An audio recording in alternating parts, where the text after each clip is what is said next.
সোনামুখী পৌরসভার 15 নম্বর ওয়ার্ডের মহিলা পরিচালিত নন্দিনী একতার সর্বজনীন দুর্গাপুজোর ভার্চুয়ালি শুভ উদ্বোধন করলেন রাজ্যের মুখ্যমন্ত্রী মমতা বন্দ্যোপাধ্যায়।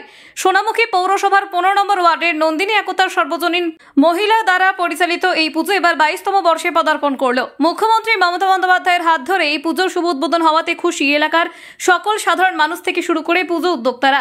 এদিন শুভ উদ্বোধন উপলক্ষে উপস্থিত ছিলেন সোনামুখী থানার আইসি সুপ্রিয় রঞ্জন মাঝি, সোনামুখীর বিডিও প্রিয়াঙ্কা হাটি, বিষ্ণুপুর সাংগঠনিক জেলা মহিলা তৃণমূল কংগ্রেসের সভানেত্রী সঙ্গীতা মালিক, নন্দিনী একতার সর্বজনীন দুর্গাপূজা কমিটির অন্যতম সদস্য বাবলি গোস্বামী সহ অন্যান্য বিশিষ্ট ব্যক্তিবর্গরা।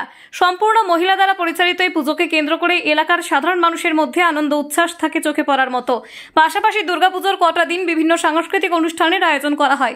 দূর দূরান্ত থেকে দর্শনার্থীরা এই মণ্ডপে পুজো দেখতে ভিড় জমান। নন্দিনী একতার সর্বজনীন দুর্গাপূজা কমিটির সদস্য বাবলি গোস্বামী বলেন, এই পুজোকে কেন্দ্র করে বস্ত্র প্রদান ও বিভিন্ন সাংস্কৃতিক অনুষ্ঠান, খাওয়া দাওয়ার আয়োজন করা হয়ে থাকে। এলাকার সাধারণ মানুষরা পুজোর কটা দিন একত্রিত হয়ে আনন্দ উচ্ছ্বাসে মেতে ওঠে। এই পুজো পরিচালনা করতে পেরে আমরা খুব খুশি, খুব আনন্দিত যে দিদি আমাদের পুজোটি উদ্বোধন করেছে।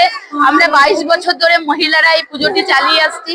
আমাদের খুব ভালো লেগেছে, খুব আনন্দিত লেগেছে এবং আমাদের পরের জেনারেশনও জানবে যে এই পুজোটি আমাদের মাননীয় মুখ্যমন্ত্রী উদ্বোধন করেছিলেন। আমাদের পরের জেনারেশনও এটা জানবে।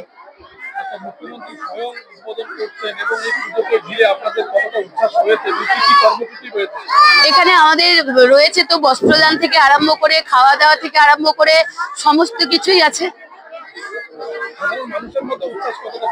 সেটা দেখতেই পাচ্ছেন, সাধারণ মানুষের মধ্যে বিশাল উচ্ছ্বাস, বিশাল উদ্দীপনা। আমার নাম বাবলি গোস্বামী।